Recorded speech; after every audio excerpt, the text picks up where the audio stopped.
আমাদের দেশে যে দুর্নীতি হচ্ছে এই লজ্জা এই ভবিষ্যৎ প্রজন্মের কাছে বলেন আর আমাদের সমাজে বলেন আর বিশ্বের কাছে বলেন দেখানোর মতো এখন অবস্থা নাই। সব দলকে মিলিয়ে একটা জায়গা আসা দরকার, আমরা দুর্নীতির বিরুদ্ধে এবং আমরা ঐক্যবদ্ধ হব। এবং আমি মনে করি লাস্টে একটি কথা বলি, প্রয়োজনে সাংবিধানিকভাবে মাননীয় প্রধানমন্ত্রী জরুরি অবস্থা ঘোষণা করে দুর্নীতিবাজদেরকে ধরুক এবং সেইভাবে সমস্ত জায়গায় সেভাবে করুক। উনি ইতিহাসে চিরনায়ক হয়ে থাকবেন। উকিল যেটি বলেন যে বঙ্গবন্ধু হত্যাকাণ্ডের পরে রাষ্ট্র সংস্কারের যে বিষয়টি, সেখানে যারা ক্ষমতা এসেছিলেন তারা ক্ষমতায় থাকতে ক্ষমতা ধরে রাখার জন্য ছাত্র সমাজের হাতে আপনি শুনলেন যে তাদেরকে কাছে টেনেছে, দলে নিয়েছেন, যার একটি জ্বলন্ত প্রমাণ আপনাকে সরাসরি মন্ত্রিসভায় নেওয়া হয়েছিল।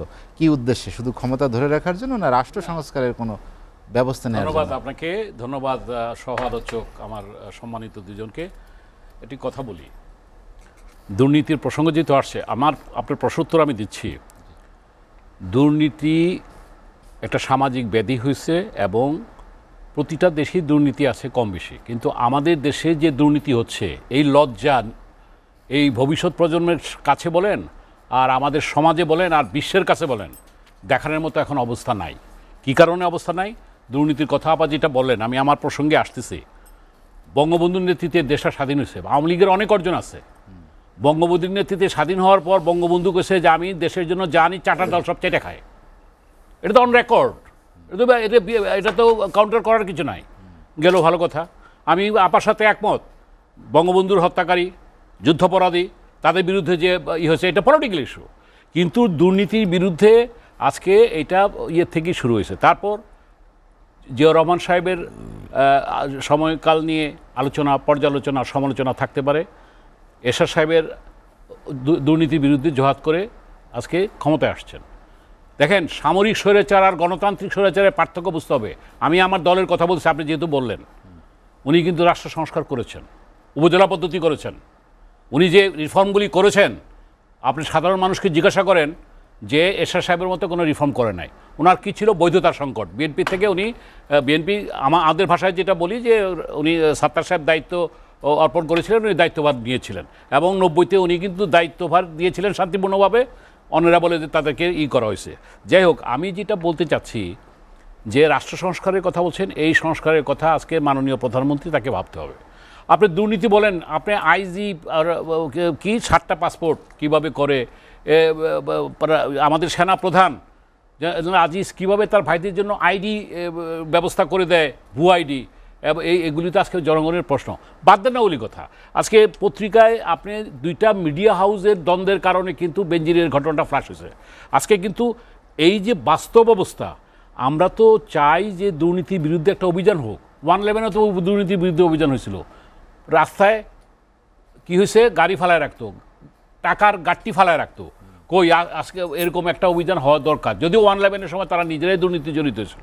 যদিও এরশাদ সাহেবের সময় দুর্নীতির বিরুদ্ধে কথা বলে এরশাদ সাহেবের সময় দুর্নীতি হয়েছে। কী নাম তাকে থিফ অফ বাগদাদ বলা হতো, জেনারেল মাহমুদুল হাসান। উনি আজ পরে বিএনপিতে গেছেন। যাই হোক, আমি কিন্তু নিজের দলের কথাও বললাম। তো আজকে যদি আওয়ামী লীগের আমার বোন আপা আছেন, সাদাকে সাদা, কালোকে কালো বলতে হবে। আওয়ামী লীগের যে অর্জনকে বলেন, তার সাথে বলেন যে যে বিচ্যুতি আছে, সংস্কারটা করা সম্ভব হয় নাই। আজকে কেন আপনি শুধু আমলাদের দোষ দিবেন? রাজনীতিবিদদের পদ বাণিজ্য হচ্ছে না? আজকে যুগান্তর পত্রিকা তো এখানে আছে যে কোটি টাকার বেশি পদ বাণিজ্য হচ্ছে শীর্ষ নেতাদের বিরুদ্ধে অভিযোগ। এই যে যুগান্তর পত্রিকা আছে, প্রতিটা জায়গায় আজকে রাজনীতিবিদ যারা, এটা শুধু ওই পদ বাণিজ্য যে শুধু আওয়ামী লীগ হচ্ছে তা না, যেহেতু ক্ষমতাসীন দল, এখানে হাইব্রিডদের সংখ্যা বেশি এখানে হচ্ছে। আমাদের জাতীয় পার্টির জেএম কাদেরের সম্পর্কে অভিযোগ আছে, কিংবা বিএনপির নেতাদের বিরুদ্ধে অভিযোগ আছে। আমার বক্তব্য হলো অন্য জায়গায়, এই অভিযোগকে স্বীকার করে নিয়ে দোষারোপের রাজনীতি বাদ দিয়ে আজকে আমাদের একটা জায়গায়, ঐক্যমতের জায়গায়, একটা দৃঢ় জায়গায় আসা দরকার।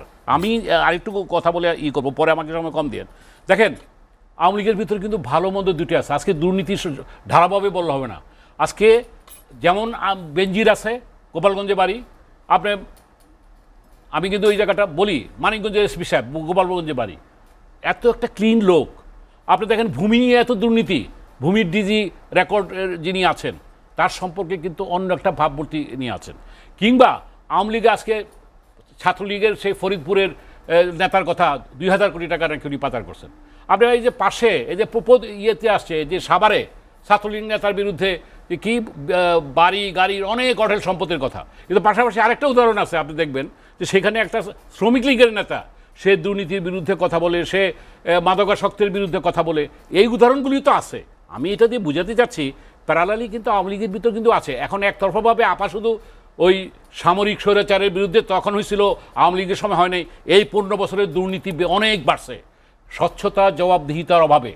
এবং আজকে এটা সত্যি কথা, আজকে হাইকোর্টে একটা রুল দিচ্ছে, আপনি জানেন তো সঞ্চালক সাহেব জাহিদ ভাই, রুলটা কি যে যেটা 1979 সনে জিয়াউর রহমানের সময় হয়েছিল যে আমলাদের 5 বছর পর পর সম্পদের হিসাবটা দিতে হবে। আজকে কিন্তু সেই বিচারালয় সেই রেফারেন্সটা টানতে বাধ্য হয়েছে। তার মানে যতই আমরা সামরিক স্বৈরাচারদের বিরুদ্ধে কথা বলি, তাদেরও ভালো ভালো কাজ কিন্তু কিছু উদাহরণ আছে। এইটা কিন্তু পরবর্তীতে বিএনপিও কিন্তু খালেদা জিয়া কিন্তু এটা মেনটেন করে নাই। যদি করতো তাহলে হাওয়া ভবন কিংবা এই যে যারা দুর্নীতি করছে তারা হইতো না, কিংবা আওয়ামী লীগ সরকার যদি ওরই ধারাবাহিকতায় আজকে যে রায়টা রুল দিল, আমার মনে হয় আজকে সেই পাহাড় সম্পদ আজকে যেই কি আমাদের মতিউর কথা শোনা যাচ্ছে এনবিআরে, তার ছেলে যে পত্রিকার ছেলে অর্ণবের ব্যবসায় শত শত কোটি টাকা বিনিয়োগ করা হয়েছে, কোত্থেকে আসছে এই টাকাগুলি। তো আমার কথা হলো কি যে এই যে দেখবেন আপনার উনি অস্বীকার করতে পারবেন কিনা জানি না আপা, এই আওয়ামী লীগে দেখেন ওনার মতো ওনার স্বামী, আমি পার্সোনালি চিনি, ডেডিকেটেড পরীক্ষিত নেতা, দেখবেন যে নমিনেশন বাণিজ্য থেকে বলবেন, পদে বলবেন ওই রাজাকার কিংবা ইয়েদেরকে, তাদেরকে এই এই এই মানে তদবিরের কারণে, এই দুর্নীতির কারণে তাদেরকে কিন্তু পদ দেওয়া হয়। এই সত্যিকার আওয়ামী লীগ নেতা কর্মী অনেক আছে, অনেক উদাহরণ দিতে পারবে, এই টকশোতে বলা যাবে না, সময় নাই, তাদেরকে কিন্তু মূল্যায়ন করা হয় নাই। হ্যাঁ, মূল্যায়ন কাদের হচ্ছে? যার টাকা আছে। যে আজকে পার্লামেন্টে দেখেন, পার্লামেন্টে কয়জন সত্যিকার আওয়ামী লীগের নেতা আছে? সব ব্যবসায়ী। 80% লোক আজকে ব্যবসায়ী সেখানে আছে। ব্যবসায়ীরা রাজনীতি করতে পারবেন এই কথা বলি না, কিন্তু আপনি এই সুযোগে যেখানে বিএনপি রাজনীতিতে আসে নাই, আমি বিশ্বাস করতে চাই আগামীতে বঙ্গবন্ধু কন্যা যেটা করেন নাই, করতে পারেন নাই, কিংবা এটা তার সীমাবদ্ধতা, উনি কিন্তু ভালো লোকদেরকে কিন্তু এখানে সুযোগ করে দিতে পারতেন, যারা একটা good man, good politics, good parliament. আপনার একটা ভালো রাজনীতি গুণগত পরিবর্তন দরকার। সেই পরিবর্তনের জন্য লাস্টে আমি যে কথাটা বলতে চাই, বিরতি রাখতে বলছি যে জাতীয় স্বার্থে আমাদের আজকে এই যে অবস্থা, আমাদের কিন্তু একটা ঐক্যমত হওয়া দরকার। খোয়েম ভাই বলেন, আপা বলেন, আমরা বলি, এই তিনটা দল তো কিংবা অন্যান্য দল, সব দলকে মিলিয়ে একটা জায়গায় আসা দরকার। আমরা দুর্নীতির বিরুদ্ধে এবং আমরা ঐক্যবদ্ধ হব। এবং আমি মনে করি লাস্টে একটি কথা বলি, প্রয়োজনে সাংবিধানিকভাবে মাননীয় প্রধানমন্ত্রী জরুরি অবস্থা ঘোষণা করে দুর্নীতিবাজদেরকে ধরুক এবং সেইভাবে সমস্ত জায়গায় সেভাবে করুক। উনি ইতিহাসে চিরনায়ক হয়ে থাকবেন। Design, elegance, beauty. Sir pack করে দিব স্যার? হ্যাঁ, এতটুকুতেই হবে। সেরা পণ্য সবার জন্য।